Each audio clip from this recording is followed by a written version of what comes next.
Here we are, the beautiful Westerville Dog Park. Huge playing area for the small doggies. They could run for days. Beautiful. City spent a lot of money on this. Here's for the big boys. Again, sized appropriately. So Mom decided to bring Barney and Max.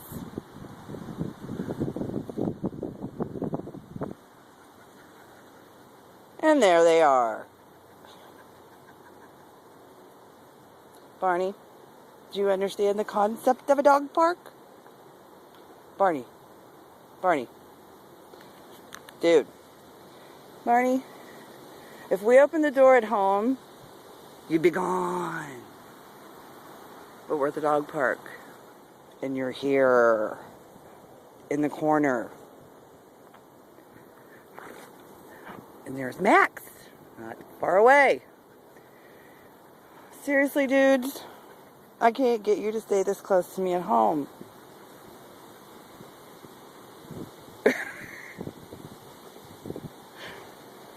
And that concludes our trip to the dog park.